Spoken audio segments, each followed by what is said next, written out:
E hoje vamos contar a história dela, da Esmeralda. Ela que é objeto de desejo dos três homens principais aí do filme do Corcunda de Notre Dame. Então vem comigo conhecer um pouquinho mais da história dessa personagem.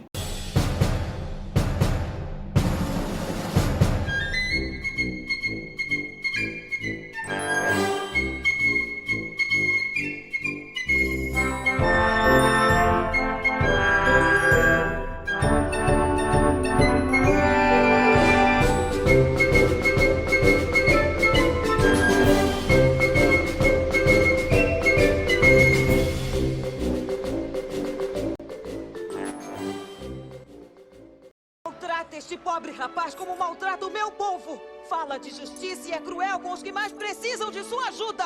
Silêncio! Justiça! Eu adoro contar a história desses personagens que a gente não conhece um pouco o passado ou pós-filme dele, né? E o que eu tô me propondo a fazer aqui nesse quadro, dossiê, é isso. Se vocês não viram, já teve um quadro dossiê com o Hércules, onde eu contei um pouco da história dele antes e depois da animação de 1997. E hoje eu vou fazer uma coisa aqui com a Esmeralda, né? Para isso, eu vou levar em conta algumas coisas. Vou levar em conta a animação de 1994, Corcunda de Notre Dame, a animação Corcunda de Notre Dame 2, pois é, pasme, Corcunda de Notre Dame teve uma continuação pela Disney, Corcunda de Notre Dame 2, que foi lançado diretamente em home video, em DVD. Alguns também pediram bis, outros comemoram sua união feliz. Vem dançando juntos pelas ruas, os casais estão comemorando no maior dos festivais. E também vou levar em conta aqui dois livros que foram lançados pela Disney, contando um pouco da história da Esmeralda. O livro Era Uma Vez Uma Princesa, volume 1, vai contar um pouco da história de algumas princesas, inclusive da Esmeralda. E o livro Olha o Look da Esmeralda, olha a roupa da Esmeralda. Então eu vou levar em conta essas quatro coisas, além, claro, do livro original que deu origem à animação, o livro Corcunda de Notre Dame, do autor Victor Hugo. Pois é, a primeira coisa que a gente tem que saber é que a Esmeralda, ela faz parte da cultura romani, que é a cultura original do povo cigano, né, que tem a sua própria língua, seus próprios costumes. E eu pesquisei um pouco, então essa é a origem do povo cigano, né? E a Esmeralda, ela atualmente que eu digo na animação, ela faz parte dessa cultura, né? Mas a gente vai ver que a origem da Esmeralda, ela vai mais além do que, né, a cultura cigana. Esmeralda, ela é filha de pais que trabalhavam em circo, né? Então por isso que a gente vê aí a Esmeralda com bastante aptidão para acrobacia, a fazer truques de mágicas e por aí vai. Mas seus pais acabaram sendo mortos quando a Esmeralda era bem pequena por soldados, provavelmente por, pasme, ninguém menos do que os soldados do juiz Claude Frollo. Isso fez com que a menina crescesse órfã de pai e mãe. Então, muito tempo sozinha, né, pela vida, Esmeralda ela acaba chegando já adulta a Paris, junto com sua cabra de estimação, que companheira para todo momento de Esmeralda, a cabra de Jale. E é quando então ela chega em Paris, já quase adulta, que ela conhece o Coplin, que é aquele cara que fica meio que narrando e cantando na animação lá do Corcunda de Notre Dame. Ouçam, são lindos, não? São tantos sons coloridos, tantas mudanças de timbre. Porque vocês sabem, eles não tocam sozinhos. Ah, não? Não, bobinho. Lá em cima, lá no alto, no campanário, vive o sineiro misterioso. E o Coplin meio que adota então eles. E aí ela entra para a cultura romani, ela acaba adotando a cultura cigana e ela faz isso então a sua própria cultura. E ela se encaixa perfeitamente ali. Aliás, se você já chegou até aqui, não cometa essa atrocidade de ver o vídeo sem se inscrever no canal. Se inscreva no canal, deixe de ser assim. É grátis, não paga nada. Ativa o sininho também, deixa os comentários, deixa o like no vídeo, você vai me ajudar bastante, pode ter certeza. E aí eu vou fazer cada vez mais conteúdo melhor para vocês. Como eu disse no começo do vídeo, a Esmeralda, ela é um objeto de desejo aí, três homens os 3 principais homens que aparecem no filme, né? E é mais ou menos no mesmo momento quando ela conhece esses 3 homens, né?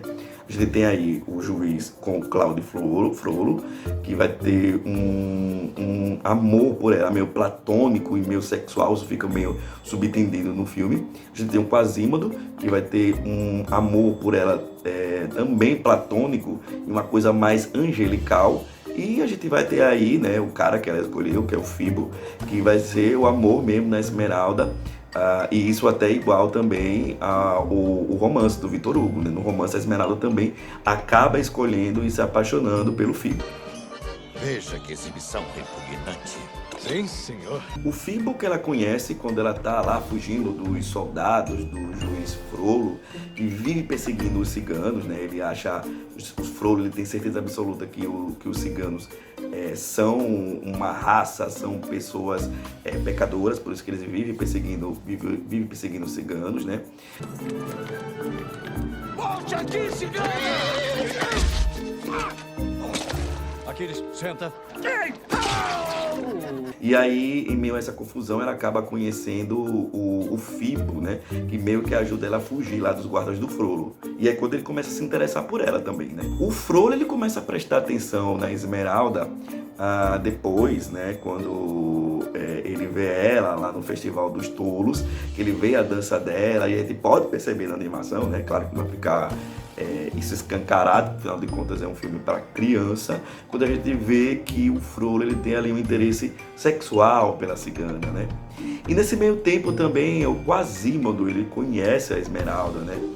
O Quasimodo, ele não tinha visto a Esmeralda porque até então ele não tinha saído nunca da Catedral de Notre Dame, então ele não tinha visto ninguém de perto, não teve contato com ninguém, a não ser com seu pai adotivo, né, o Frollo, e ele nunca teve então contato com outra pessoa, por isso que ele acaba conhecendo a Esmeralda mesmo quando ele sai para o Festival dos Tolos, e é lá no Festival dos Tolos então que a Esmeralda vê ele, e a gente vê que ela não se assusta, né, não se horroriza com as características do Quasimodo, as características diferentes do Quasimodo, né? Afinal de contas, a Esmeralda sabe mais do que ninguém como é ser hostilizada em um período em que a sociedade era extremamente machista e, além do mais, ela era cigana, né? Que também é um povo bem hostilizado, né? Pois é, né? A gente vê então o resto do filme, o Frollo lutando contra todas as suas forças para tentar reprimir esse amor que ele sente pela Esmeralda,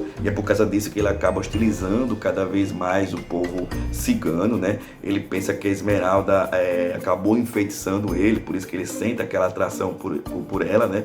E a gente vê então que acontece aquela confusão toda, né? Inclusive, gente, nesse período aqui que o filme se passa, as mulheres que tinham um comportamento parecido com a Esmeralda eram vistas como bruxas, como feiticeiras. Dançar, fazer uso de magia, as mulheres eram vistas então como feiticeiras, por isso que o Frollo ele sente aquela raiva também descomunal pela Esmeralda, né? Inclusive, né, as feiticeiras, as bruxas, tinham que destino nessa época? Elas acabavam sendo queimadas vivas na fogueira. É o que ia acontecer com a Esmeralda se não fosse o Quasimodo e o Fibo, né, ajudarem ela a escapar. O Frollo ia queimar a Esmeralda viva por considerar ela uma bruxa. E aí, certo tempo depois que acaba então o primeiro filme, alguns anos depois, Esmeralda já está casada com o Fibo. Ela já tem um filho, que é o Zepre.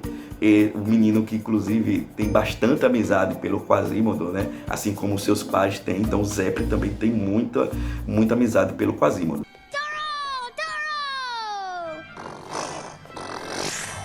Toro! Toro! George!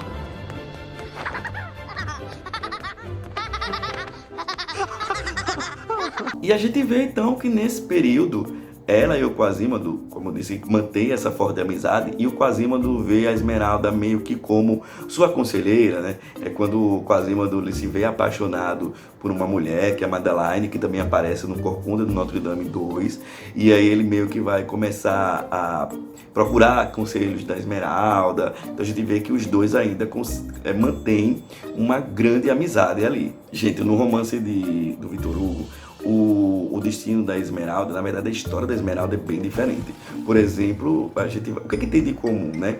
A gente vai ver que, por exemplo, o Frollo, ele vai ter esse desejo sexual pela Esmeralda no romance, né? E o Quasímodo também continua tendo esse amor angelical pela Esmeralda. Já o Fibo é que tem aqui um pouquinho de diferença, né? O Fibo, ele também se interessa pela Esmeralda lá no livro do Victor Hugo.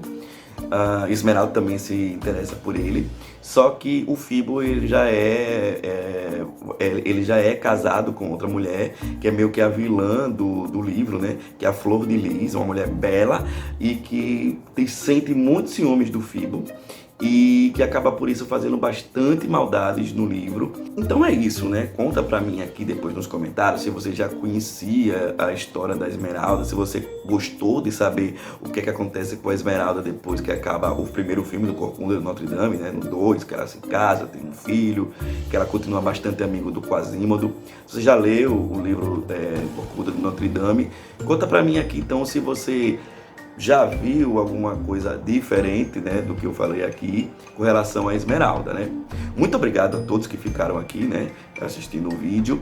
Deixe o comentário aqui, deixe o like, ative o sininho que ajuda bastante aí no engajamento do canal crescer. Tenho certeza absoluta, viu? Muito obrigado a todos e até o nosso próximo vídeo aqui do seu Mundo Camundongo.